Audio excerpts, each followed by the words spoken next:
내가 지금 본 게 진짜야? 영화가 아니라 현실이라고? 브라질 상파울루의 어느 늦은 밤, 다큐멘터리 감독 루카스는 침대에 누워 인스타그램 릴스를 무심코 넘기다가 눈을 의심하게 되는 영상을 하나 보게 됩니다. 영상 속에는 평범한 한국 고등학생 2명이 등장합니다.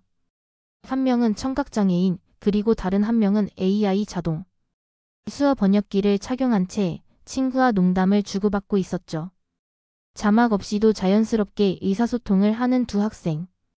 영상 말미에는 이 기술은 한국 고등학교 동아리에서 개발되었습니다. 라는 짧은 문구가 지나갑니다.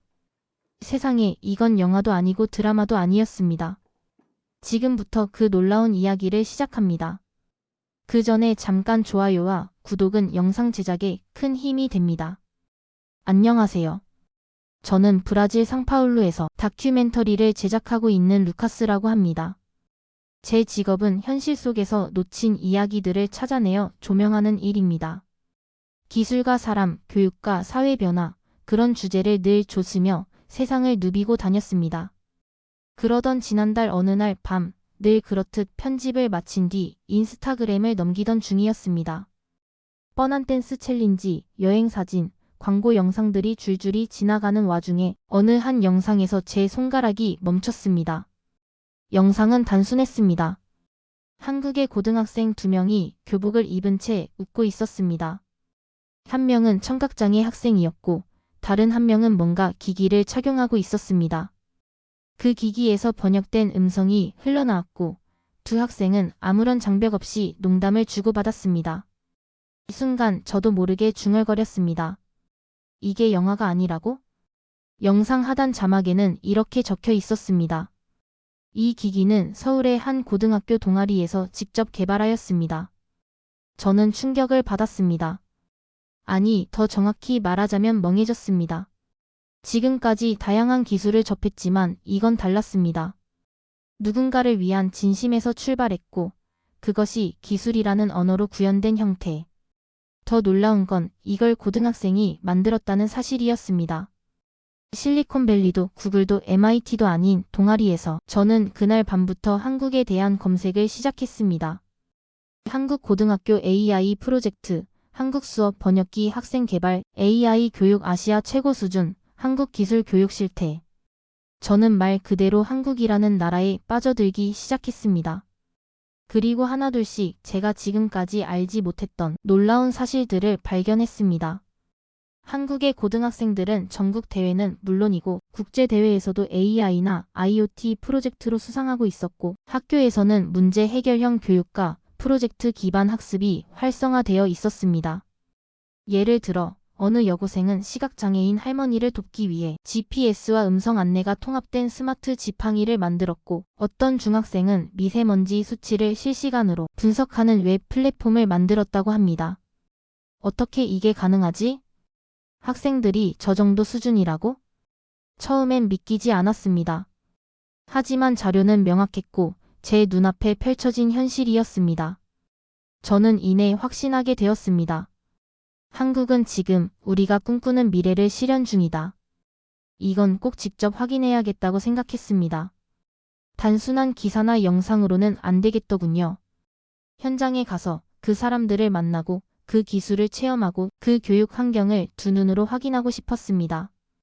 다큐멘터리를 시작한 이래 저는 아르헨티나 빈민가의 재생 프로젝트, 스페인의 탄소 중립 도시 실험, 남아공의 모바일 교육 혁신 사례까지 취재해왔지만 이번만큼은 감정이 달랐습니다.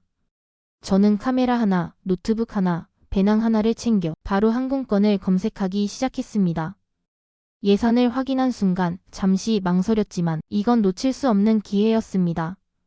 그래서 저는 제 한 달치 생활비를 과감히 쏟아붓고 서울행 비행기 티켓을 구매했습니다. 그리고 제 노트북에 다큐멘터리 프로젝트 폴더를 새로 만들었습니다. 제목은 미래를 훔친 나라. 부모님과 친구들은 고개를 갸웃했습니다. 한국은 왜? 거기 기술은 좋다지만 일본이나 미국이 낫지 않나? 학생들이 뭘 얼마나 하겠어? 그럴 때마다 저는 한 문장을 꺼냈습니다. 고등학생이 친구를 위해 수어 번역기를 만들었어요. 그 순간 모두가 조용해졌습니다. 그제야 저의 확신도 설명이 필요 없게 되었습니다. 한국에 대한 편견이 깨지기 시작했습니다. 기술 대국이라는 인식은 있었지만 그게 얼마나 인간 중심적이고 일상적이며 무엇보다 학생과 시민들이 이끄는 흐름이라는 걸 알게 된 건 처음이었습니다. 비행기 출국 당일 저는 수첩 첫 장에 이렇게 적었습니다. 이건 단순한 기술 취재가 아니다. 이건 사람이 기술을 어떻게 받아들이고 어떻게 사회를 바꾸는지에 대한 기록이다. 그렇게 저는 한국이라는 나라로 향하게 되었습니다. 이제 막 비행기에 탑승한 저의 마음은 두려움과 기대, 설렘으로 가득 차 있었습니다. 그리고 한 가지, 우리가 잃어버린 미래를 한국은 어떻게 일상으로 만들었는가. 그 답을 반드시 찾아오겠다고 다짐했습니다. 인천공항에 도착한 그 순간부터 저는 감탄을 멈출 수 없었습니다. 입국 심사대 앞에는 줄을 안내하는 AI 로봇이 서 있었고 여권 확인 과정도 자동화 시스템을 통해 몇 분 만에 끝났습니다. 모든 게 조용하고 질서정연했습니다. 수많은 사람들이 오가는데도 목소리 하나 높이지 않고 대중교통 표지판은 직관적으로 배치되어 있었습니다. 지하철로 이동하면서부터 본격적으로 문화 충격이 시작되었습니다. 와이파이는 무료에다 빠르고 지하철 도착 시간을 실시간 확인할 수 있었습니다. 사람들은 조용히 책을 보거나 스마트폰을 들여다보고 있었죠. 처음 숙소에 도착하자마자 주변 편의점에 들렀습니다. 24시간 운영되는 매장에는 도시락부터 간단한 건강식까지 상상 이상의 품목이 깔끔하게 정리되어 있었습니다. 이튿날 저는 수어 번역기를 개발했다는 고등학교 근처로 향했습니다. 사전에 촬영 허가를 신청했기 때문에 학교 담당 교사와 인터뷰를 할 수 있었고 운 좋게도 그 프로젝트에 참여한 학생 중 한 명을 직접 만날 수 있었습니다. 그는 아직 앳된 얼굴을 하고 있었지만 자신이 만든 기기에 대해 설명할 때는 전문가 못지않은 태도와 논리를 갖추고 있었습니다. 처음엔 단순히 청각장애인 친구랑 더 대화하고 싶어서 시작했어요. 선생님께 말씀드렸더니 학교에서도 프로젝트로 키워보자고 하셨고요. 일단 인터넷에 있는 오픈소스를 찾아서 분석해봤어요. 저는 정말 깜짝 놀랐습니다. 이 친구는 AI에 대한 전문 교육을 받은 것도 아니고 그저 친구와 소통하고 싶다는 마음에서 출발해 몇 달간 혼자 공부하고 실험하고 개선한 끝에 지금의 기기를 만든 것이었습니다. 그리고 그 과정에서 가장 큰 도움을 준 건 학교와 지역 사회였습니다. 학생이 무언가를 만들겠다고 했을 때 학교는 예산을 일부 지원해주고 근처의 대학교에서 멘토를 연결해 주었다고 합니다. 저는 인터뷰가 끝난 뒤에도 멍하니 한참을 서 있었습니다. 기술보다 더 놀라운 건 이걸 가능하게 만든 환경이었습니다. 다음 날부터 저는 본격적으로 한국 곳곳을 돌아다니며 그들의 일상을 체험해 보기로 했습니다. 기술은 특별한 곳에만 있는 게 아니라는 사실을 확인하고 싶었거든요. 가장 먼저 향한 곳은 서울 성수동의 한 공유 오피스였습니다. 그곳에서는 다양한 스타트업들이 입주해 있었는데 제가 관심을 가졌던 건 청소년 창업팀이었습니다. 거기서 만난 18살 창업자는 온라인 학습 습관 관리 앱을 개발해 이미 수천 명의 사용자를 확보하고 있었습니다. 그는 말했습니다. 한국에선 혼자서 뭔가 시도해보는 분위기가 점점 생기고 있어요. 기술을 배우는 게 어렵다기보단 이걸로 무슨 문제를 해결할 수 있을지를 먼저 생각해요. 저는 고개를 끄덕였습니다. 기술 그 자체보다 왜 이걸 쓰는가가 먼저인 사회, 그게 바로 제가 한국에서 느낀 가장 큰 차이였습니다. 또 다른 날엔 서울에서 조금 떨어진 도시인 판교에 갔습니다. 한국의 실리콘밸리라 불리는 그곳에는 대기업은 물론 중소벤처기업, IT 스타트업, 그리고 초등학생과 중학생들이 참여하는 청소년 AI 캠프까지 열리고 있었습니다. 제가 한 초등학생에게 이 캠프에서 뭐 배우고 있어요? 라고 묻자 그 아이는 태블릿을 보여주며 이렇게 말했습니다. 이건 AI 반려 로봇인데요. 지금은 음성 명령 학습시키는 중이에요. 얘한테 좋은 말만 하면 웃고 나쁜 말 하면 혼나게 만들 거예요. 정말 할 말을 잃었습니다. 초등학생이 윤리적 AI 훈련을 고민하고 있다는 사실에 가슴이 벅차오르기까지 했습니다. 또 어떤 날엔 서울 외곽의 한 마을을 찾았습니다. 거기선 마을 단위 스마트타운 프로젝트가 진행 중이었는데 마을회관에는 어르신들이 AI 스피커와 대화하며 건강 상태를 체크하고 있었고 무인 약국에선 복약 정보가 자동 안내되었습니다. 저 스피커가 나보다 병원 많이 알아요. 할머니의 한마디에 모두가 웃었지만 저는 그 순간 깨달았습니다. 기술은 이 사회에서 도구가 아니라 가족에 가까운 존재라는 것을요. 서울로 돌아오는 길, 저는 버스에 앉아 창밖을 보며 이런 생각을 했습니다. 이건 일부 계층의 혜택이 아니야. 한국에선 기술이 모두의 삶에 스며들어 있어. 그리고 그건 마치 자연스럽게 발전된 미래 같았습니다. 한국에 도착한 이후 저는 매일이 감탄과 배움의 연속이었습니다. 그러나 그런 감탄이 오래가지 않을 것임을 저는 미처 예상하지 못했습니다. 어느 날 전혀 예상치 못한 곳에서 저는 큰 혼란을 겪게 되었습니다. 그날은 제가 인터뷰를 마치고 저녁 식사를 위해 서울 종로구의 한 전통 음식점을 찾았을 때였습니다. 한국의 한식을 직접 경험해보고 싶었던 저는 100년 가게라는 인증 간판이 붙은 곳을 일부러 골랐습니다. 내부는 한옥 구조로 되어 있었고 작은 마루와 다담이 같은 좌식 구조, 벽에는 오래된 부엌 도구들이 장식처럼 걸려 있었습니다. 이국적인 분위기에 취해 저는 무심코 스마트폰을 꺼내 테이블 사진과 벽면 장식을 몇 장 찍었습니다. 그런데 그때였습니다. 갑자기 직원 한 분이 다가오더니 매우 퉁명스러운 목소리로 말씀하셨습니다. 사진 찍지 마세요. 저는 당황해서 바로 사과하며 스마트폰을 내렸지만 그 순간 주변 사람들의 시선이 저를 향하는 듯한 느낌이 들었습니다. 왠지 모를 불쾌함이 밀려왔습니다. 내가 뭔가 잘못했나? 왜 이렇게 싸늘하지? 결국 저는 밥을 거의 다 먹지 못하고 식당을 나섰습니다.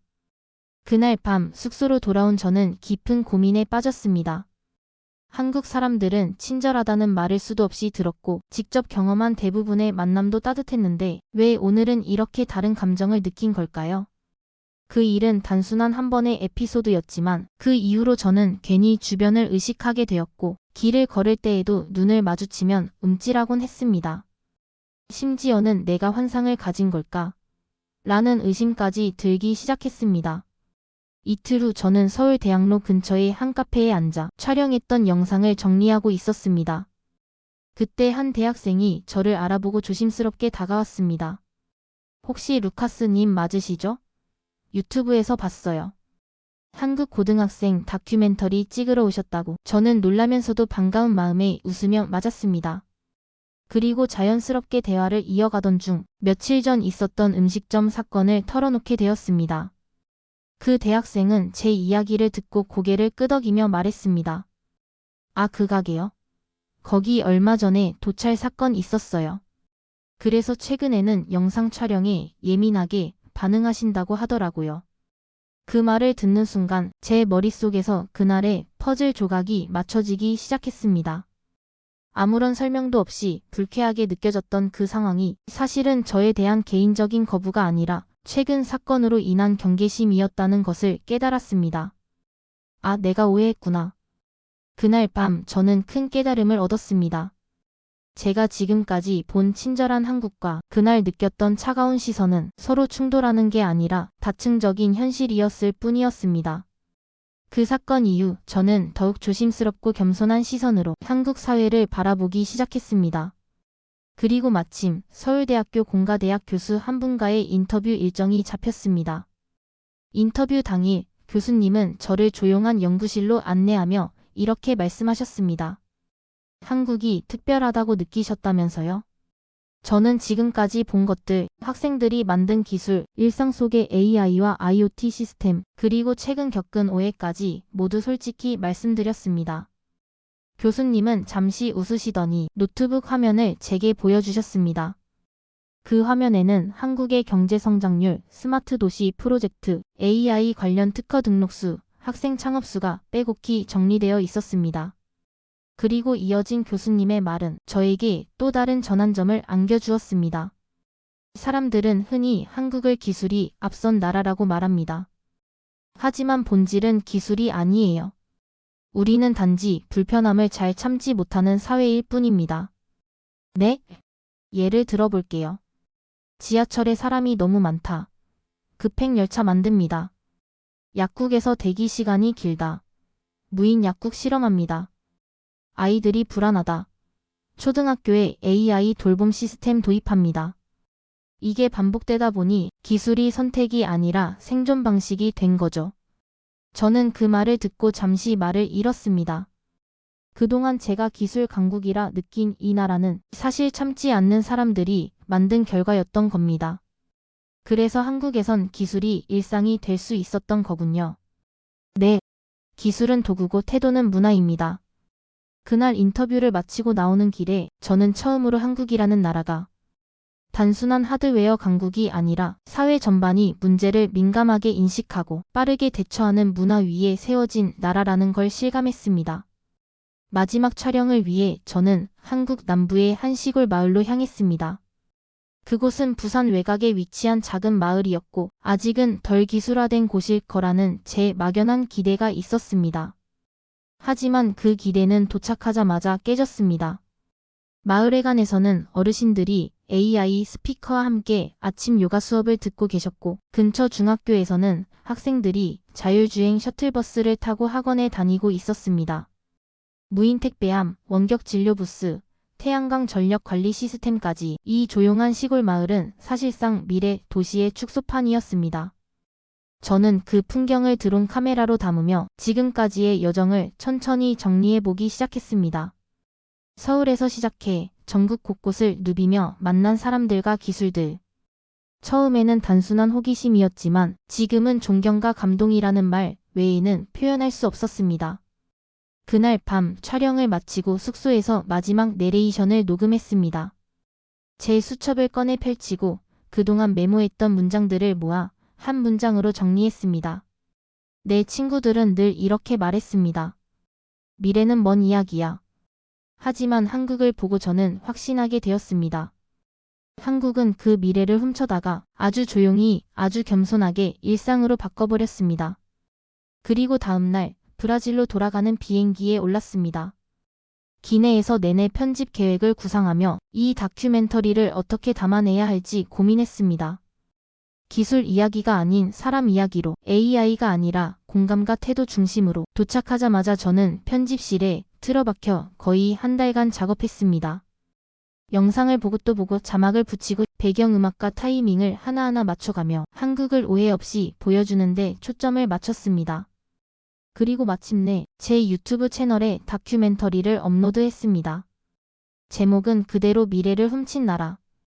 업로드 24시간 후 영상은 순식간에 100만 조회수를 돌파했고 3일 만에 500만, 일주일 만에 1천만을 넘어섰습니다.